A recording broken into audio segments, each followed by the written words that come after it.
One of the few sequels that Hollywood could put out seemingly has gotten the green light, and that would be a follow-up to 2022's smash hit Top Gun Maverick, which is just, it was so strange to begin with, but that's well-worn ground, so we need not tread over it once again. But Paramount Pictures reportedly greenlights a third Top Gun film for Maverick co-writer, but Tom Cruise is yet to sign on. Has he been busy with something else? Well, yeah, kind of, but I'm sure that this is probably contingent on, Tom Cruise coming back, because let's be honest, while there was a new cast of characters that showed up in Maverick that wasn't there for the original 80s Top Gun film, there is no Top Gun without Tom Cruise. There is no gigantic box office without Tom Cruise. If it doesn't have the movie star, it's not going to be getting made. It appears moviegoers will soon be looking into the skies once more as Paramount Pictures has reportedly greenlit a third entry into Tom Cruise' high-flying Top Gun franchise.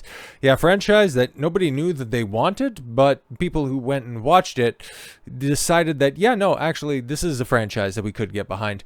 First reported to be in development by Puck's Matthew Bologna on January 11th, the threequel's first draft is supposedly currently being worked on by Top Gun Maverick co-writer Ehren Kruger, who is, in addition to helping pen the 2023 Academy Award winner, is perhaps best known for being the sole scribe behind both Transformers Dark of the Moon and Transformers Age of Extinction. Well, you won't go ahead and hold that against him, because he did work on Maverick, and, people like the script of Maverick, so that's fine.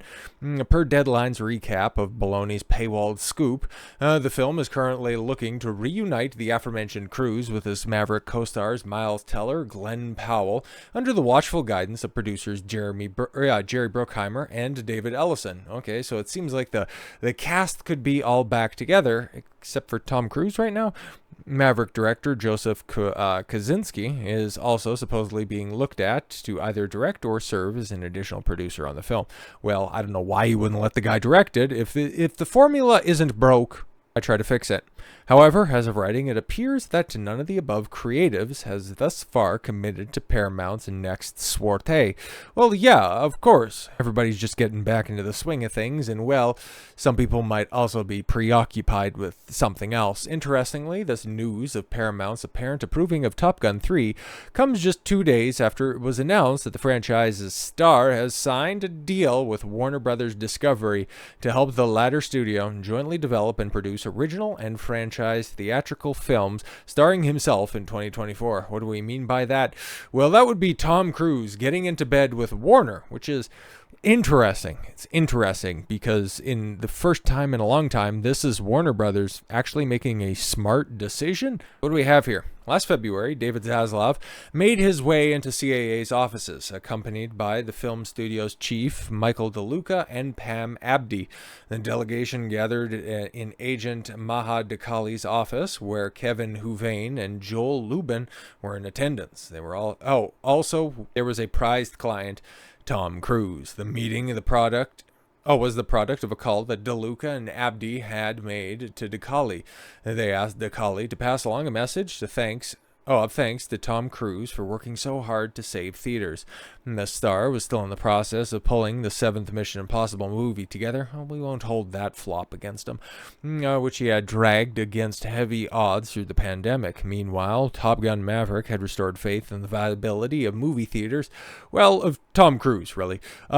That would later promote Barbenheimer, a rare movie from the actor who had nothing to do with either film. That's interesting. He was behind some of the marketing on that? Didn't know about that. Okay. The CAA meeting went on for 2 hours. Cruise, a true veteran when it comes to dealing with Hollywood executives. Yes, of course. He and Zaslav instantly clicked the importance of keeping movies in theaters alive. By the time the meeting adjourned, it was clear that the deal was going to be done. It's notable that Paramount, then spending hundreds of millions of dollars on 2 Mission Impossible installments, the latter of which is no longer going to be Part 2 to Dead Reckoning, it's getting a new name, but it is still very much in production, and then with a Top Gun 3 coming out, This is going to be interesting to see how Warner Brothers is going to navigate this. I was never looped in on the discussion. Ooh, that's not good. Cruise doesn't have any kind of formal deal at the studio, but he's had a long relationship there with multiple executive regimes. 5 of his past 7 movies were for Paramount, but some of the bloom seems to be off that rose. Well, yeah, exactly, because Top Gun Maverick made over $1 billion, but Dead Reckoning Part 1 ended up falling considerably short of that mark. Like a big disaster that everybody just kind of looks the other way from. Like it was doing well until it wasn't. And with an exorbitant budget behind that, well, they kind of anticipated that they would have had, the 2023 version of 2022 Top Gun Maverick success, but that didn't end up working out. Sources say Cruise was not happy with the way that the Paramount dealt with him on a number of issues. He had lawyered up in 2021. The studio announced that Top Gun Maverick would have a mere 45-day theatrical run. Yeah, Paramount, just as stupid as Warner Brothers. The studio also pressed Cruise to approve the making of a television show based on Mission Impossible or Days of Thunder for a streamer. Oh, that's weird. Okay, no doubt, Cruise, well, even though Mission Impossible was, okay, if you know, originally was a television series that was adapted for the big screen with Brian De Palma's 96 Mission Impossible. I think that's when the first one came out. No doubt, Cruise also knows that Paramount is a melting ice cube company, very much in search of a deal when he might think Warner's would be more secure home base, where Cruise didn't have offices on the Paramount lot. He plans to set up shop at Warner's. Yeah, that totally makes a little bit more sense, but why wouldn't Paramount, man? In an era where you couldn't even get a Super Mario Brothers superstar in order to get some kind of star power, why wouldn't you give the keys to the castle of the one secure bet in the industry? Anyways, Paramount has had some issues with Cruise too. He and writer-director Christopher McQuarrie had a tendency to change their mind on the fly when filming, which tends to bust the budget. Oh, yeah, here it is. The release date for Mission Impossible Dead Reckoning Part 1 was pushed 4 times. Ultimately, sources say the movie lost north of $25 million. Some sources believe the loss was very far north of that. Yeah, you can run the numbers on that, and well, it wasn't the biggest bomb of 2023, but it was by no means turning a profit. Tensions have gotten higher between Tom and Paramount as relates to the budget and collaboration. Sources say, with knowledge of the situation, he doesn't send script pages, doesn't let them see dailies. He used to be very responsible on budgets. That changed with Dead Reckoning. At 61, well, you wouldn't even know. Cruise is still a big international movie star, one of the last of that species. He's arguably got another 10 to 20 years, maybe not hanging off of buildings, but as a movie star. Yeah, definitely, because he does. Okay, for rep that he has for doing his own stunts, he's actually a hell of a good actor, by the way, in case you forgot.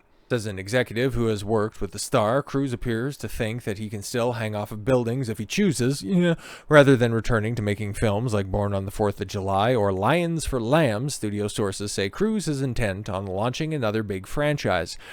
Sources say Warner deal includes a green light on a yet-to-be-identified project, maybe a thriller or an action movie. Yeah, they're going to bring it up right there, but that's the one that's also been bandied around right now, which, yeah, the first one got... I kind of got memory hold like the really, really, really good Dread film, but we'll get on to this here. DeLuca and Abdi have also hoped to lure Cruise back for a follow-up to the 2014 film Edge of Tomorrow.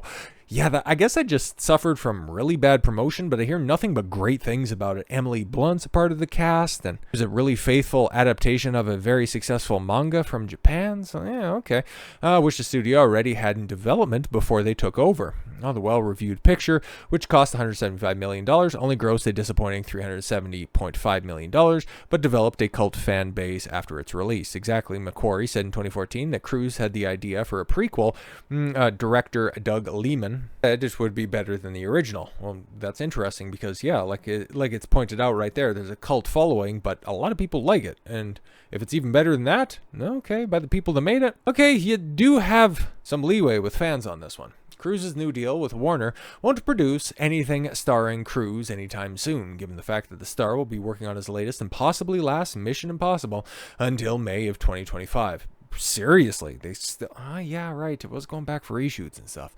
And that deal doesn't actually bind Cruise to do anything for the studio. I'm not sure what Warner's deal is as a competitor. It sounds like more of David Zaslav's headline than a movie. Okay, Zaslav has stepped on some rakes during his tenure in Hollywood, starting with the infamous dumping of Batgirl. Well, hey man, he saved the world. Yet another DC blunder.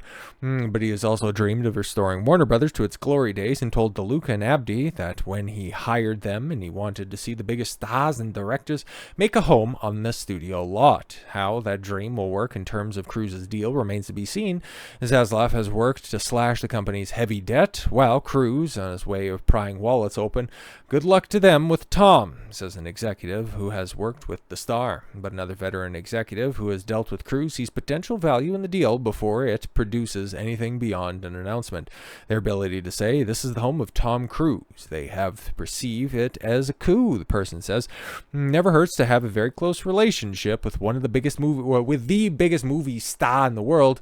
It does provide cachet, it says. This is a real place. And yeah, it's definitely a statement to make. And David Zaslav has not been shy of making several big statements. But this one right here, if done right, if pulled off appropriately, could be the great rebound that Warner Brothers so desperately needs. Because to be fair, I don't really think that we're going to be getting that out of James Gunn's rebooted DCU, but we don't know anything about that. We know about as much as DCU as we do about Tom Cruise's deal right here, but we'll see at the end of the day which ends up producing more of a W for Warner Brothers. So with all that said, thank you all very much for the gift of your time. I've been Don Consuelo. I want you to follow your gut and get after it. Take care, everyone.